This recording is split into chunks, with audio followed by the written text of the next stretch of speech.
Hi, everybody. This is Sarah and Brenda with the Wisconsin Telecommunicator Emergency Response Task Force.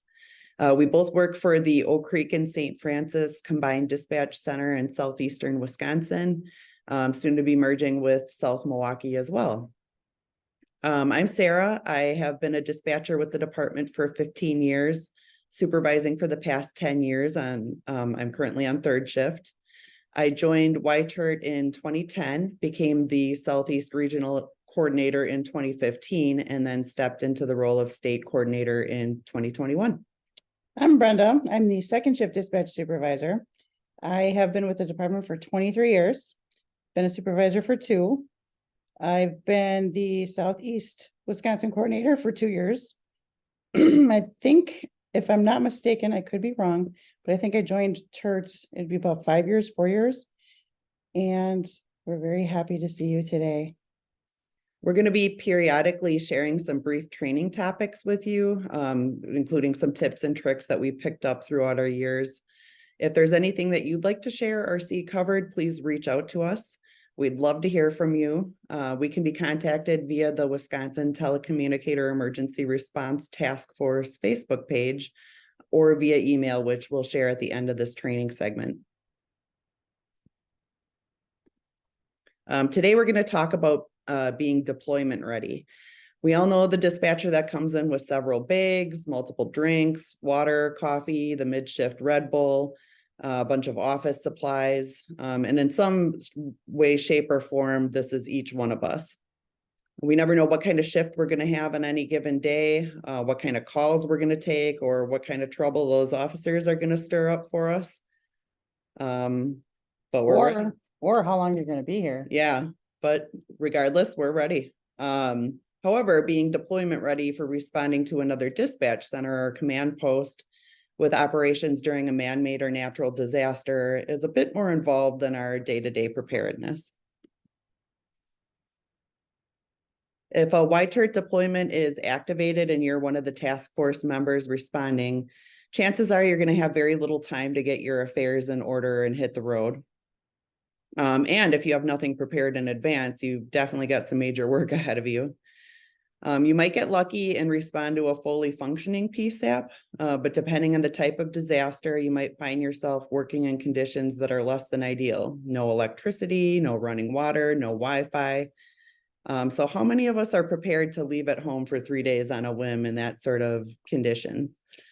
I know I have a backpack in my car that's got MREs in it. Nobody likes to eat those things, but when you're hungry enough, you'll eat those. All of us in Wisconsin know that snowstorm that hits and it's stuck in the middle of it. You never know when help's coming. I know I have a blanket in my car. Do you? I don't, but I should. Blanket's important. One other thing I have in my car is, well, in my backpack is a paracord so that if I have to do laundry, depending on what the conditions are like, if I get deployed, I can do some quick laundry, hang it over the paracord, let it dry, good to go. Perfect. So yeah, we highly suggest that you have a go bag set up, or at the very least, a list of items that would need to be packed in a hurry. I keep a first aid kit in my car, and have a list of personal items I'd need to pack if I had to leave in a hurry. In addition, we have a large bag of supplies packed in our dispatch center, as well as a list of groceries for each of our WI-TERT members. So basically, if a task force member is deployed, they can get home, pack up their personal items, while a dispatch supervisor runs to the grocery store and purchases all their non-perishable food items with the department credit card. Then they meet up at the station, grab the additional supplies, and head off into the sunset. Our department's WI-TERT members supply their own personal items like clothes, toothbrush, deodorant, things like that. But there's a list of items on here that we keep stored in that duffel bag at the department. This is more camping type of stuff, like a sleeping bag, pillow, battery operated alarm clock, flashlight, things that you might need when you're going to a disaster zone. On the right is an example of a grocery list that includes 3 gallons of water, 72 hours worth of non-perishable food items, Personally, I'm a vegetarian, so it's set up that way, but most people would probably want to add things like beef jerky or Slim Jims. Me. We also keep batteries on our grocery list rather than store them with our camping gear, so they don't corrode over time, because there could be several years even between deployments.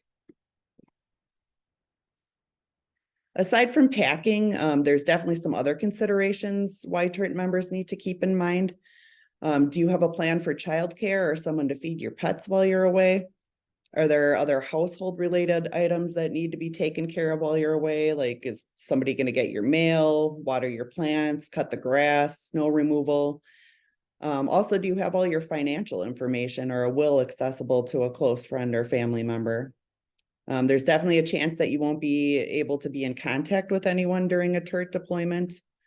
Cell phone towers could be down, circuits busy, that sort of thing. As well as you make sure you notify your family, you're in a disaster area. They're not going to be able to make contact with you. Just let them know that you're going to be fine. You might not be able to call them within the first 24 hours, but after that, you will call them as soon as you get the chance. Everybody will make sure you get to check in, but it may be a good 24 hours, maybe even longer, but you're going to be okay. Yep, absolutely. Make sure your family's on board. These are all things that need to be considered and planned out in advance. One more tip when it comes to packing would be to learn how to ranger roll. In order to keep this training as brief as possible, we're not going to play any videos for you right now.